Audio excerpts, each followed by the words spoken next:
And it's time for your quote of the day today, and it comes from Albert Einstein, and he says, logic will get you from A to B, imagination will take you everywhere. And that's definitely a quote that you can take with you, not just today, but all the time, actually. Remember, imagination gets you everywhere. Logic doesn't always solve all your problems. That's a great segue for our next interview. That's right, because this minister used a great deal of imagination even while manipulating the logic very expertly in order to get a positive result for the Petrotrin impasse.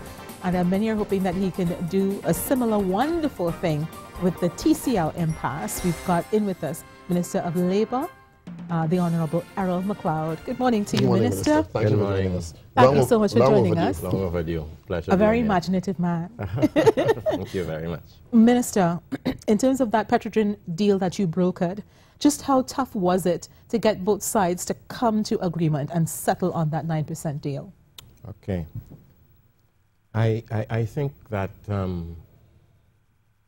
the two parties to that particular dispute were within each other's reach, but perhaps were not seeing it.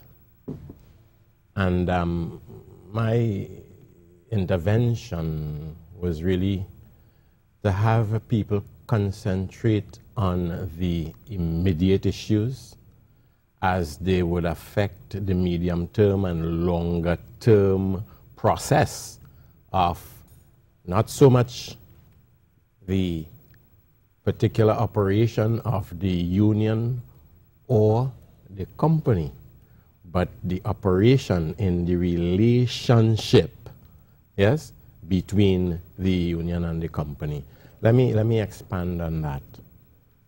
I don't know that the settlement of a collective agreement is the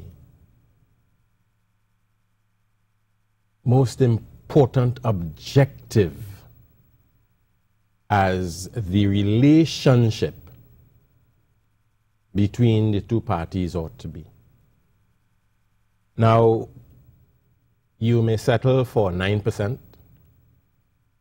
They may have settled for 6%, 12%. The union was asking initially for 75%. They may well have settled at 75%. But one has to measure, where does this take me into the future? Who is going to benefit from this? How many of us might survive to our retirement age in employment in this particular business? The point I'm making is that one needs to see not only the individual organization's well-being, but the well-being of all of us who are likely to be affected by that organization. The employer was at a 5%, that is 0.05, but they were offering, and all of this for a period that has already expired. They were offering a 3% of wages and salary to all employees in the company, yeah, to satisfy a requirement that employees are likely to have with regard to housing. A 3% of wages or salary to deal with housing. Now, there is a housing aid plan which allows for an access to $450 million, $450,000 per employee, okay? And there is an 8% subsidy that the company takes care of.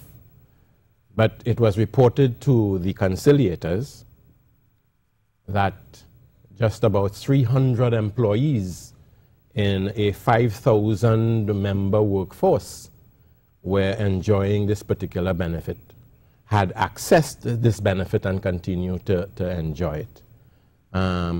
So that a 3% wage or salary benefit was offered to be accessed by all of the employees. that didn't make very, very, very much sense to me. Yeah, because those 4,700 odd employees who were not benefiting from the existing housing aid plan, it seems to me, had already benefited from that plan. They had completed the service of their mortgages and so on. So why would you, and I couldn't really understand it, but in my head I am calculating that the employer was at 5 plus 3, 8%, except that it was not applying that 8% in a way that attracted the union. The union moved to a position that I think it was about 17%. And one needed to look at the performance of the company over the past 3 years. One needs to look at the declining production of oil, and the market, although it is now, I think, at about $108 per barrel on the international market, and that is for West Texas Intermediate. We would have for our indigenous crude a discount factor of maybe $8 to $10 and so on. But that is still a high price. But it is like if the price of tomatoes is at X, but you are not growing tomatoes, then that does not really benefit you. Yes? The production is down. That's right. So one had to look at that. And one had to look at the employment of other economies to position the company in a manner that it can plan now for the next 10 to 15 years. That's how I looked at it. And I think that the views expressed by the conciliator in this regard were respectfully. So you looked at a holistic way of dealing with the issue. I thought so. How can the lessons learned from that type of negotiation, because you certainly brought a different angle of looking at it, and the introduction of the relationship between parties to me is critical rather than the number of the percentage that people are wrangling about. How should that now be applied to this new situation that confronts us, the TCL situation? I find this one very unfortunate.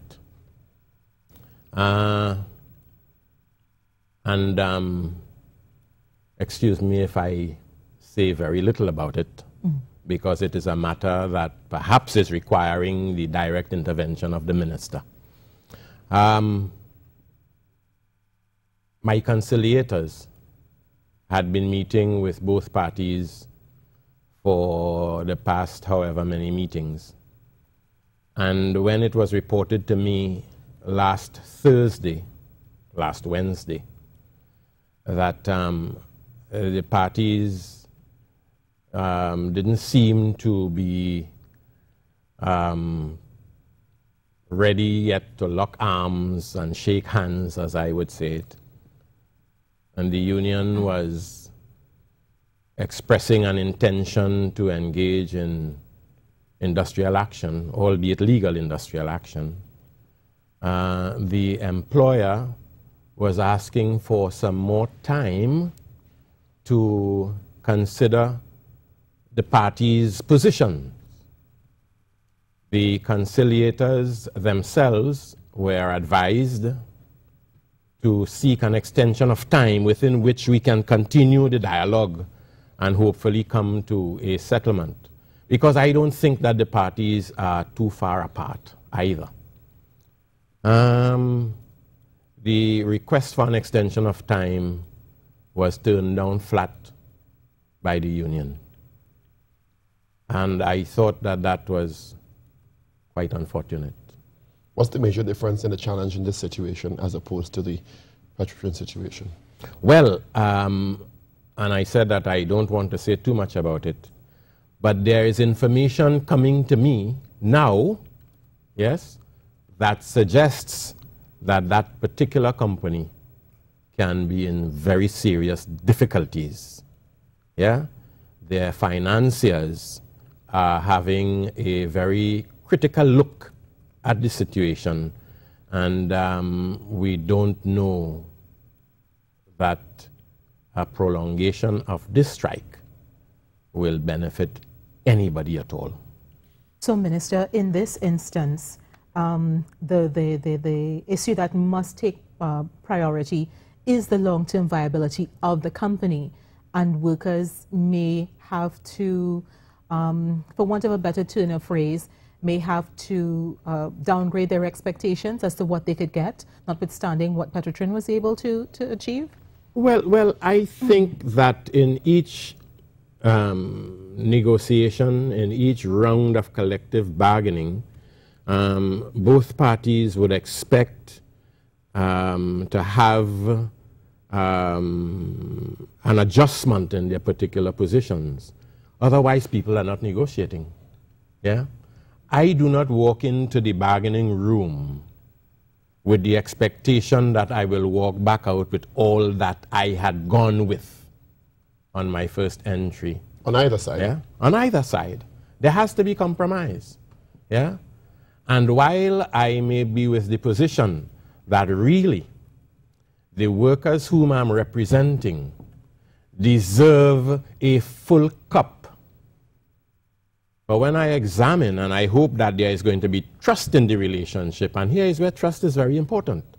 When I examine what the employer says to me, and he exposes to me that really we do not have a full cup to share, I have to understand then that it will take